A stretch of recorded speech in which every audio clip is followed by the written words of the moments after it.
Ngayon biglang titindig itong majority leader na biglang he will be ramming down our throats. Eh konting pakisamahan naman dito, it's been that way since before. Pero kung ganyan ang gagawin natin, Rather na mag-usap, and I think nag-uusap ng the last 2 weeks. Unfortunately, I think hindi umuusad yung point na mag-agree. respect to the members of the minority na kinakausap naman kami. Hindi kami salimpusa dito. We can make this easy for you and we can make it also difficult for you if this is what you want. We leave it up to you, Mr. President. My objection stands. I don't think we should continue. Hindi po ako magmamagaling-galingan or magsasabing eksperto dito. Mr. President, hindi po pwedeng sabihin yung laman ng Constitution ng parties, organizations, meaning majority and minority.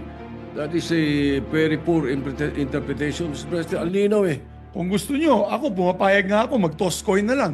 Sobrang nakakagulat na balita. Grabe si Cayetano na pahiya, nagkagulo sa Senado. Uminit ulo ng mga senador, pinaiyak ni Soto. Ayon sa nakalap nating impormasyon, binalaan ni Senator Soto sila, Senator Cayetano at Joel Villanueva. Mamili sila kung gusto nila ng madali o mahirap na proseso. Kawalan ng respeto ang ginawa nila, nagmamagaling masyado. Grabe si Cayetano na pahiya, nagkagulo sa Senado. Uminit ulo ng mga senador, pinaiyak ni Soto. Tara panoorin natin. Mr. President, with the permission of the body, Mr. President, I move to elect the following as members of the Commission on Appointments. On the part of the majority, Senators Alan Cayetano, De La Rosa, Ejercito Estrada, Bongo, Marcoleta, Marcos, Tulfo, Villanueva, and Villar. So move, Mr. President. What is the pleasure of the distinguished minority floor leader? May I know how many members of the majority that the majority leader is electing into the Commission on Appointments? The majority leader will please respond. Mr. President, we are electing 10 members of the majority in the Commission on Appointments, Mr. President. May I know why the computation is the majority members of the so-called majority are getting 10 members into the Commission on Appointments? Yes, The Mr. majority President. leader may reply. Mr. President, the computation is based on an 80-20 representation from the majority and the minority. 80% of 12 members would be equal to 9.6 members, which may be rounded out to 10 members. 20% of 12 members would equal to 2.4 members, which is rounded out to 2. If you look at the composition, Mr. President, right now of the Senate, we have 19 members in the majority. Over 24 is 0.79, Mr. President. 5 members of the minority, over 24 is 0.20. And if you multiply, Mr. President, 0.79 times 12 is 9.6, 0.20 times 12 is 2.4 members, Mr. President. May I know the basis of the percentages being mentioned by the majority leader, Mr. President? Because the last word I know is that the Supreme Court has decided that if there is controversy in the composition of the Commission on Appointments, it is very clear that the Senate must follow the party lines and the party representation. So if this body elects to follow the Supreme Court decision on the articles of impeachment, why can't they follow the decision of the Supreme Court when it comes to the computation of membership in the Commission on Appointments? So therefore, there is no such thing as 9.6, 9.5, 9.5, 2.5, 2.4. It should be members of the NPC, 6. 3 of them should be in the CA. Members of the NP, Nationalista Party, is 2.5 or 5 of them. So therefore, 2.5, 2.5 should be in the Commission on Appointments. And then the rest are single members of each party, and therefore they could talk to the other members so that their 0.5 can be a 1 a total of 1%, one for each representation. There are easily 11. Oh, no, the PDP has 3 members. PDP Laban has 3 members, Senator Bongo and Senator De La Rosa and Senator Robin Padilla. So their representation in the CA should be 1.5. Right now, I'm already hearing Senator Bongo and Senator De La Rosa as members of the CA. What about the other members? What about their political parties? I think this should not be the case to be followed, Mr. President. That the whim of the majority or the whim of the numbers shall prevail. I don't think so. We What should is- follow the rule then, if that is the case. We have been discussing this with Senator Estrada. Senator Villanueva has tried to talk to me about it. What we're saying is that we could come up with a formula that will also jibe with the Supreme Court decision. If I So may, why all of a sudden coming up with something like this, and then coming up with so percentages that an economist could not even understand? Mr. President, if I may. Before recognizing the Honorable Zubiri, Chair would like to recognize first the Majority Floor Leader. Thank May you I very put much, Mr. President. Mr. President, we put on record that we submit to the statements made by our minority leader that it should be based from the Supreme Court's decisions, Mr. President. May I quote, Mr. President, in Coseteng versus Mitra, the Supreme Court noted that the House membership was based on 80-20 representation. Almost the same, Mr. President, as what we mentioned earlier after rounding up the proportional representation of the LDP members comprising the majority during that time, Mr. President. Let me quote, Mr. President, the decision. The composition of the House membership in the Commission on Appointments was based on proportional representation of the political parties in the House. There are 160 members of the LDP in the House, and they represent 79% of the House membership. 80% of 12 members in the Commission on Appointments would equal 9.6 members, which may be rounded out to 10 from the LDP. Mr. President, noting, Mr. President, in the recent Congresses, membership in the CA has not been based on representation of political parties, but rather on proportional representation. And in this case, Mr. President, we computed, Mr. President, the members of the majority and the minority bloc in the Senate. Also, Mr. President, let me point out, in the same formula the Supreme Court cited in its decision, Gingona versus Gonzales, the practice of rounding off that has not been consistently followed in the 15th and the 19th Congress. Mr. President, in the same Supreme Court decision, the SC explicitly mentioned, it is also a fact accepted by all such parties that each of them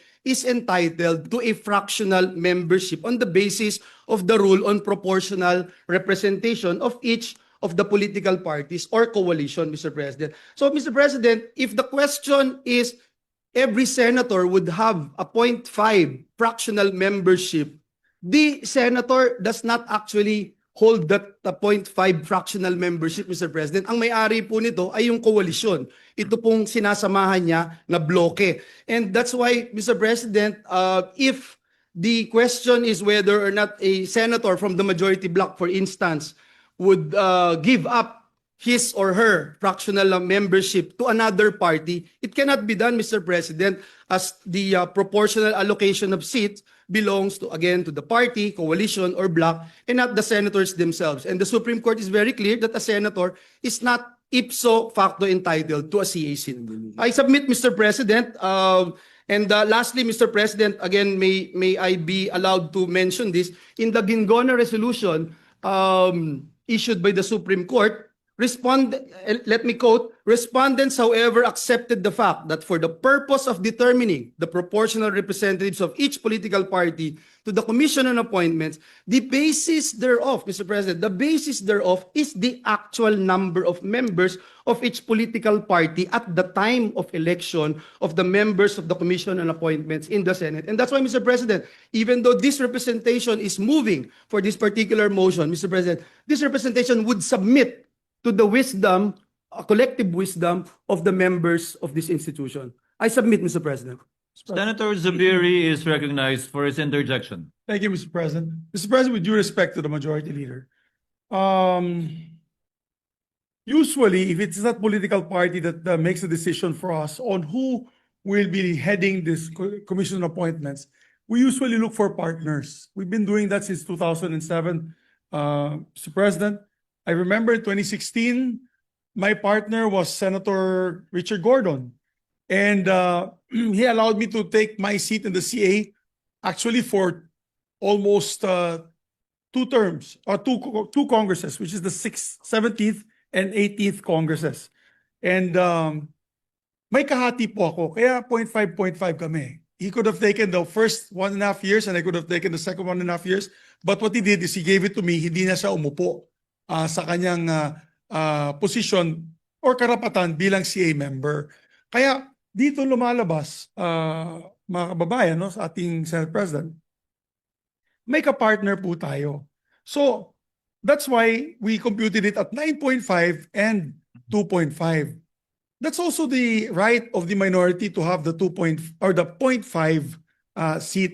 Kaya nga sabi ko nga, Mr. President, maybe if we cannot get ourselves from that deadlock that there's a 0.5 seat, but we must at least recognize that the minority has the 0.5 seat.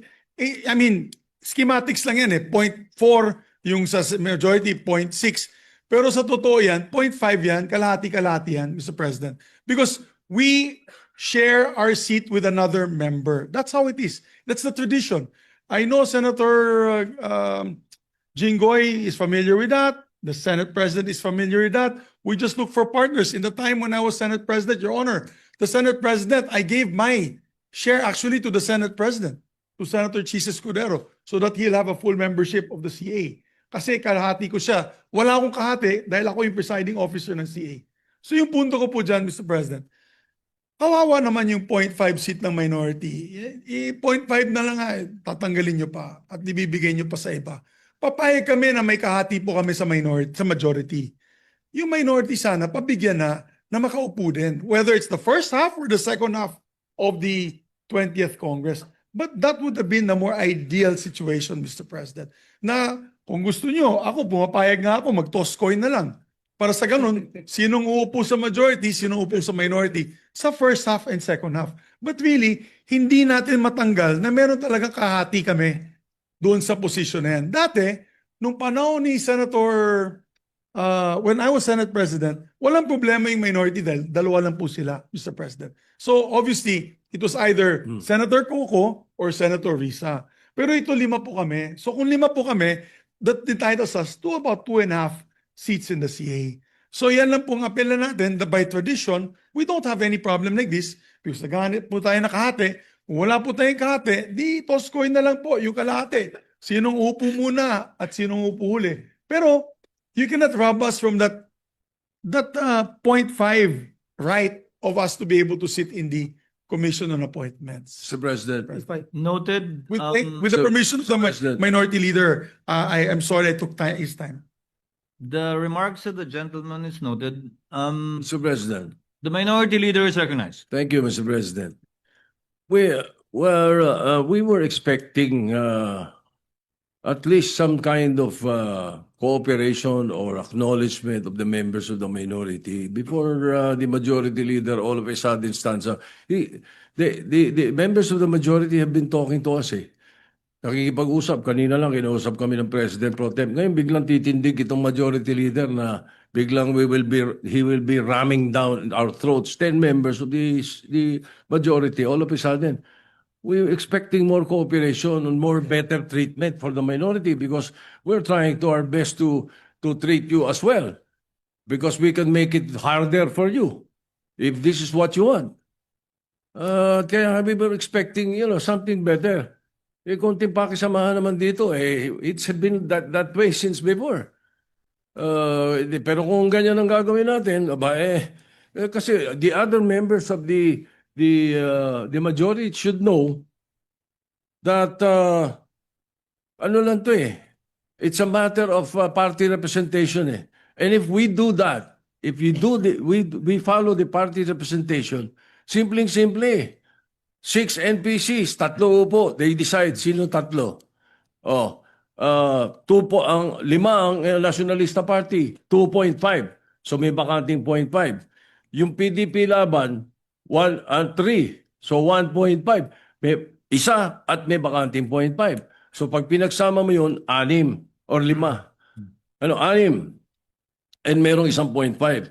And then there are 10 members who are either single members of the party or are independent. And in that case, 10 of them, 5 of them sits in the CA dapat. Yun ang dapat formula. Ganun lang kasimple dapat sana yung formula, Mr. President. Kung hindi naman, andun yung alternative formula which is majority-minority, okay. Pero we were expecting, the simple respect to the members of the minority na kinakausap naman kami. Hindi kami salimpusa dito. We can make this easy for you and we can make it also difficult for you. We leave it up to you, Mr. President. My objection stands. I don't think we should continue with the election until we have discussed this properly, Mr. President. What Mr. does President, the if I may, leader Mr. say? President, thank you, Mr. President. Mr. President, God is my witness. And we have been talking to the members of the minority. The minority leader even mentioned that we were talking to him, Mr. President, and the members of the minority. Senator Mig Zubiri, Senator Lauren Legarda is also aware of this for quite some time before the lull, Mr. President, during the order of business. Our Senate President Pro Temp again reiterated our request and our intention to actually move for this motion because, Mr. President, under the Constitution, the CA shall be constituted within 30 days after the Senate and the HOR shall have been organized with the election of the Senate President and the Speaker of the House.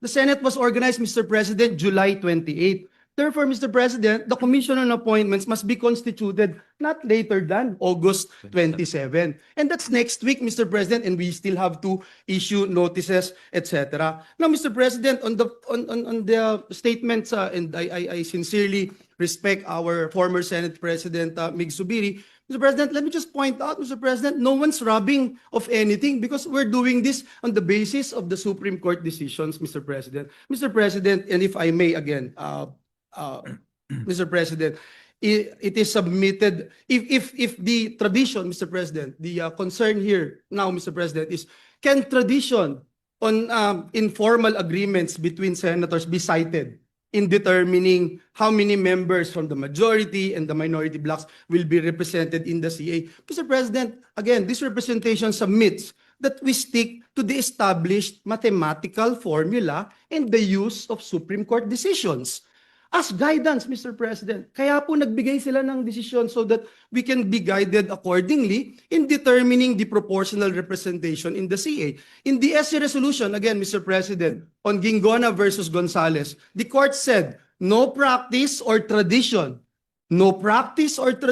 established by a mere tolerance can, without judicial acquiescence, ripen into a doctrine of practical construction of the fundamental law. In the same decision, Mr. President, in the Gingona resolution, it also states, who decides the question of proportionality, Mr. President? Who decides?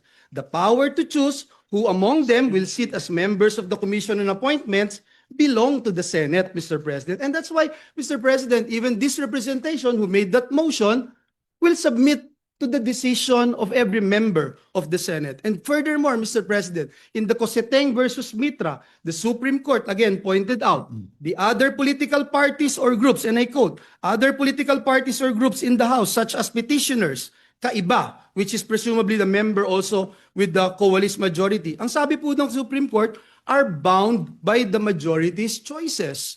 Mr. President, last but not the least, as much as we wanted to entertain the idea of coin tossing, Mr. President, my sister won in the mayoralty election in Bukawi by coin toss, Mr. President. But we have no precedents on this matter, Mr. President. And again, let me submit for the record that the Supreme Court provided us guidelines with all due respect to our colleagues, especially in the minority. Thank you, Mr. The President. minority leader is Yes, recognized. thank you, Mr. President.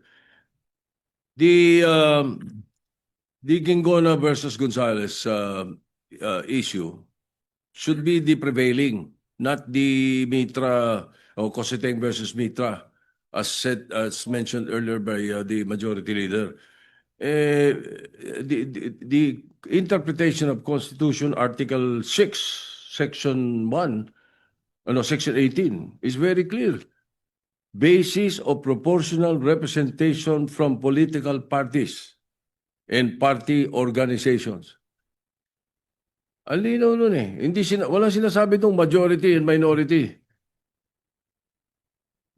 Mr. President, if I may, I believe The the majority party, leader the is party recognized. organization is the minority and the majority. And I submit again, Mr. President, hindi po ako magmamagaling-galingan or magsasabing eksperto dito. But nais ko, Mr. President, na isubmit itong aking posisyon sa body, Mr. President, at maging sa mga kasama natin dito sa bulwagang ito, Mr. President. Mr. President, di po pwedeng sabihin yung laman ng Constitution ng parties, organizations, meaning majority and minority. That is a very poor interpretation, Mr. President. Ang linaw eh. The basis of proportional representation from the political parties and parties or organizations registered under the party list system represented therein.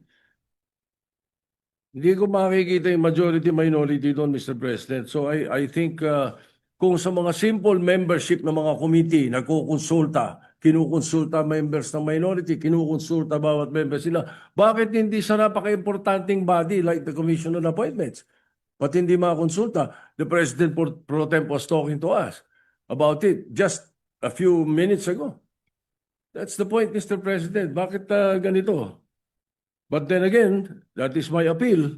And if it doesn't work, then let's work.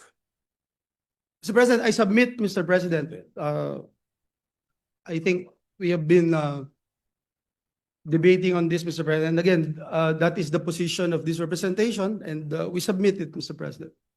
Before acting on the motion of the majority leader duly objected to by the distinguished minority floor leader, Chair would like to state for the record that neither the majority nor the minority has a monopoly of interpreting what the Supreme Court said in regard to the Supreme Court decision on the composition of the Commission on Appointments. In fact, that is the reason why in no less than 8 occasions, cases were brought before the Supreme Court precisely on the composition of the Commission on Appointments, beginning as early as 1951, the latest being in 2009. And the Senate is a deliberative body. The Supreme Court said it is the Senate that decides on these matters. Chair takes exception to the statement that this is being rammed because we debated on it, and when there is a motion duly objected to, our rules state very clearly that we should divide the House by acting on that clear difference in opinion with respect to matters that the Senate needs to act upon, specifically that we should constitute and organize the Commission on Appointments within 30 days after the organization of both the House and the Senate. That date lapsing on August 27, 2025. What is the pleasure of Senator Cayetano? Sir President, aside from, with the permission of both the majority leader, minority leader, of course, as a former diplomat, I'd rather na mag-usap, and I think nag-uusap ng the last 2 weeks. Unfortunately, I think hindi umuusad yung point na mag-agree.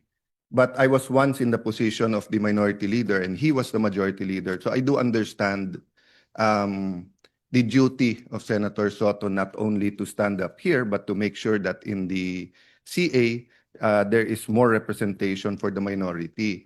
However, this is also unique because both the Senate President and the Minority Leader are from the NPC, which is not the first time because this happened during the time of the LDP, precisely because we're one of the 3 countries in the world, or 4, that presidential pero multi-party.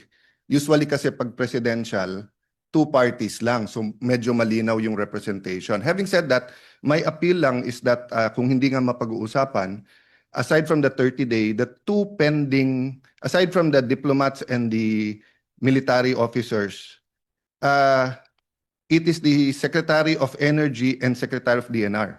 We all know that it's not only DPWH and flood control projects ang nag-cause ng baha. We also know that whether it's reclamations or kulang ng ECC, whether it's mga ilog na tinambakan, DNR yan eh. And we also know that ang laki ng problema sa kuryente in some parts of the Philippines. So I mean, further delay would might benefit us sa pag-uusap, but it will damage, the discussions of this with the secretaries because the CA is such a powerful tool to get the secretaries on the right track at kung hindi dapat sila i-confirm, hindi i-confirm. Kung i-confirm, through our collective efforts, I think itong flooding at saka itong kuryente madidiscuss na maaga. So I just like to empathize with both the majority and minority leader, but emphasize that we have to decide sooner than later. Thank you, Mr. President. Noted and entered into the records. What is the pleasure of the Honorable Zubiri? Maybe there's still, we can ask for a minute suspension. Maybe there's still some diplomacy left in this situation. Since the former Secretary of Foreign Affairs stood up and said that he could help in the diplomacy or this issue particularly. Instead of suspending so as to make the most out of the time of the Senate, can we defer acting on the motion of the majority leader duly objected to and take up some of the reference of business That's okay. while waiting, and thereafter we shall proceed to act on the motion of the majority floor leader with the permission With the- of Senator Zubiri and the minority. Okay. Chair hereby defers acting on the motion duly objected to by the minority leader to elect the 10 members of the Commission on Appointments. Ngayon, ikaw, bilang Pilipino, ano ang masasabi mo at reaksyon sa balitang ito? Mag-iwan ka ng komento sa ibaba at atin pong babasahin isa-isa.